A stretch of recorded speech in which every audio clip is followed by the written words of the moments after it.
各位，一场在欧洲论坛上爆火的现实主义和意识形态的辩论，主角是新加坡学者马凯硕，一位外交官出身的思想家。他被称为亚洲的基辛格，擅长用冷静的逻辑打破西方的自我幻觉。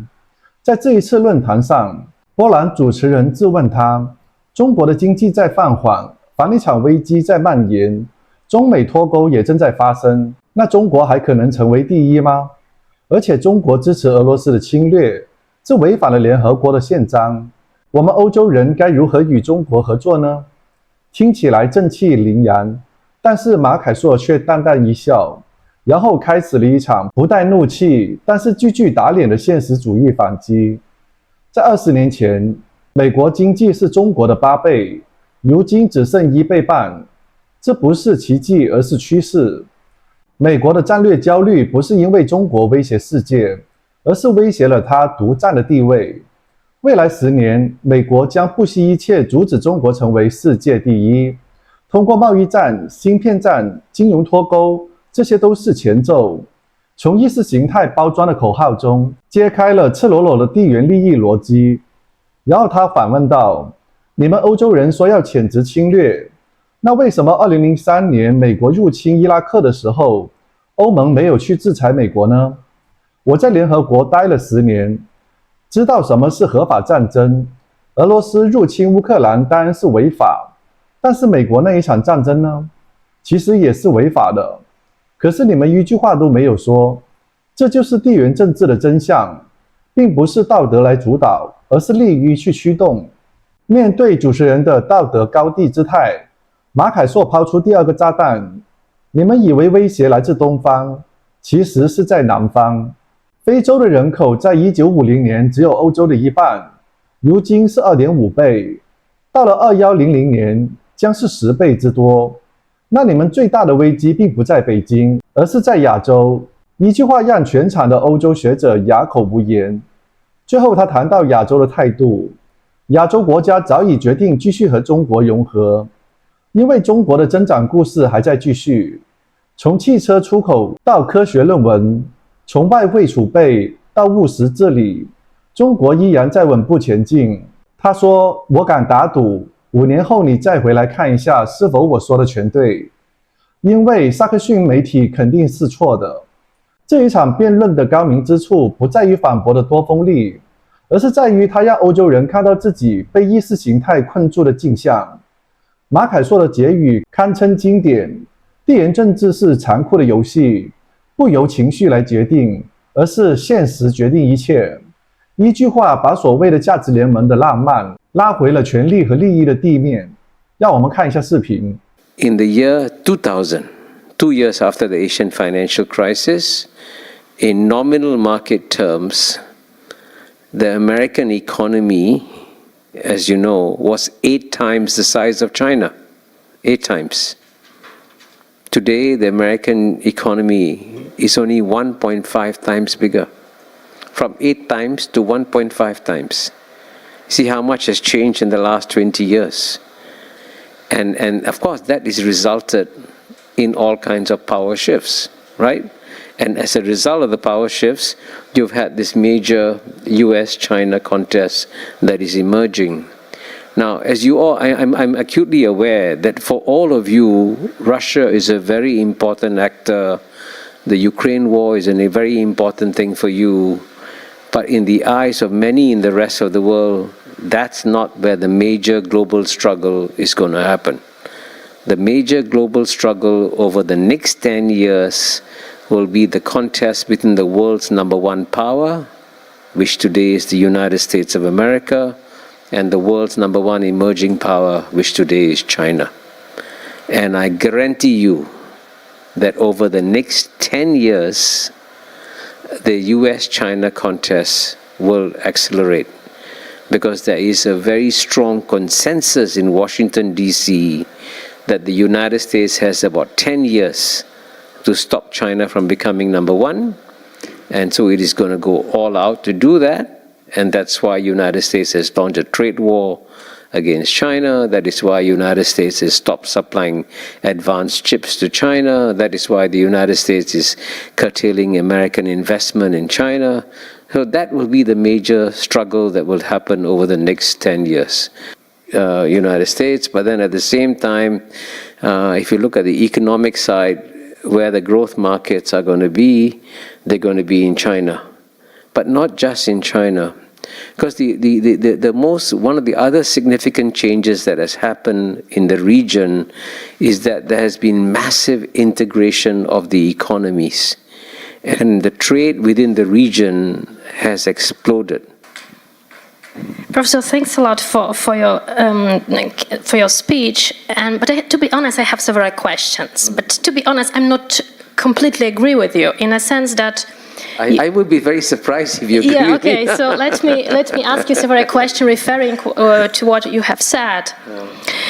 First of all, you said that, of course, the Asian countries are focusing on the economic and social development, and economic situation will be better. The Asia would be number one. The world is preparing for Asia century.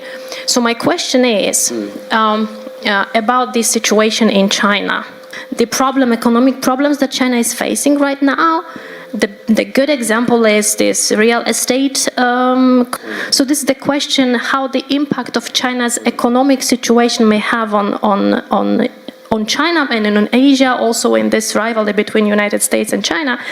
And also, as you said, that there is a kind of a dilemma in Europe when it comes to looking at this China-US rivalry. I think to be honest, there is a kind of a consensus that we should cooperate with the United States, and that China is to some extent a challenge or even a threat. Of course, we do not to decouple. There is right now the de-risking slogan that we would like to, what we would like to have is to focus on strategic dependencies when it comes to our security issues.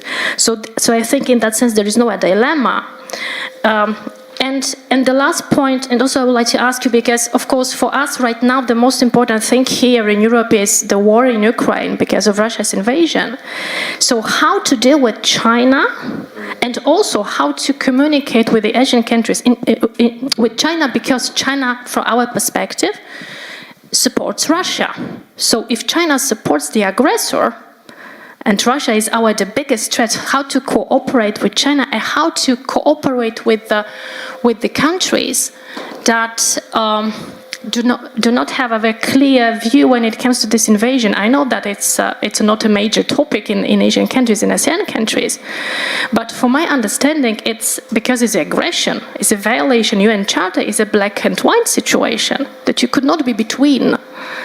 You should condemn Russia or support. You could not be in between because it's a black and white situation. So this is my question to you after your remarks. Thank you. And now, as I said, I'd be very surprised if you agree with me. We look at the world very differently from the other. But there are three big questions you're asking me. Number one, is the China growth story over? Number two, what are Europe's strategic interests? And number three, how do we factor in the Ukraine war? These are the three big questions. Now, the first question is the China growth story over? I always, whenever I speak to any audience, issue a commercial warning that never trust the Anglo-Saxon media on China. Because if you use the Anglo-Saxon media to understand China, you will get a very distorted perspective. And if you're interested, I can email you 20 years of headlines from major Western newspapers, including The Economist, saying, is China about to collapse? Is China about to collapse? China's story is over. It's 20 years, consistently. So this is what is happening now. But I'm not talking about the collapse. I'm not. I don't want to be so extreme about collapse. But the economic problems that China is facing. Let's say. Yes. But you see, you're only hearing one side of the story. Do you know that last year, China overtook Japan to become the world's #1 automobile exporter? How come a country that is struggling becomes the world's #1 economics exporter? Did you hear that in the scientific journals, in tier 1, peer-reviewed scientific journals, which country is now producing the largest number of peer-reviewed scientific papers in the world? Used to be United States, today is China. So what we Asians notice, China has got massive problems. But China has always had massive problems. China is the largest country in the world. The largest country in the world has the largest problems in the world. No country is perfect. Every country makes mistakes. China has made lots of mistakes too. The question is, can China learn from its mistakes and overcome it? And I can tell you that the Asian countries have decided that the China growth story is continuing. And they're going to be part of it. And they're going to integrate with China. So all the problems you mentioned, right? For example, the real estate crisis, they will solve it. It may take a few years, but they'll solve it. And don't forget, China still has the world's largest foreign reserves. $3 trillion, which they can do a lot with. You know, they have all kinds of resources. And the Chinese have developed a very pragmatic way of managing these issues that they do. So this year is a bad year for China, 2023. Maybe they'll have 1 or 2 bad years. They'll come out of it. And remember, they only have to grow at they've been growing at 8-9%, right? For the last 30 years. They only have to go to 4 to 5%, and then they can overtake the United States. So it's a question of the overall perspective.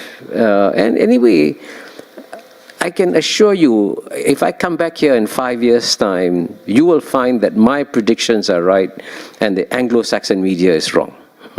I can confidently predict that. See? Now, the second point about Europe's strategic interest. Now, one point I always emphasize is that geopolitics is a very cruel business. If you try to inject moral values into geopolitics, you always get into trouble. Because it's all at the end of the day about interests that drive countries. Now, you mentioned this, the Russian invasion of Ukraine is illegal. That's absolutely clear. I was ambassador to the UN for 10 years, and I know what makes a war legal and what makes a war illegal. A war is legal only if it's endorsed by UN Security Council or if it's an act of self-defense. The Russian invasion of Ukraine is not endorsed by UN Security Council and also not an act of self-defense. Now, in the same way, I was ambassador to UN then. The United States invasion of Iraq in 2003 was not endorsed by the UN Security Council, was not an act of self-defense, and so Kofi Annan called it an illegal war. Now, let me ask you a simple question, a painful question. That was an illegal war. Did the European Union apply sanctions on the United States? So, and the rest of the world understood. You have your interests, perfectly natural. Your interests were very clear, right? So that's how countries make decisions. Now, if you read my book, I point out that what the European Union needs to be concerned about is its own long-term strategic challenges. And the biggest strategic challenge for Europe over the next 10, 20 years is going to come from the demographic explosion in Africa. Now, in the year 1950, Africa's population was half that of Europe's. Today, Africa's population is 2.5 times the size of Europe. By 2100, Africa's population will be 10 times the size of Europe. So your main strategic priority is to focus on the development of Africa, because otherwise, if you don't, the migrants that will come will create far stronger far-right parties in all over European Union. And then you will have a very different situation. But that, at the end of the day, it's your decision. It's your decision, not ours. But we in Asia, you notice, we don't have migrants, right? Because we create opportunities for jobs for people where they live, right? Indonesia, with a population of 260 million, is much poorer than its neighbor Australia. Australia's got 25 million. No migrants from Indonesia to Australia. Why? Indonesia creates hope for its people. The Indonesia is one of the fastest growing economies in the world.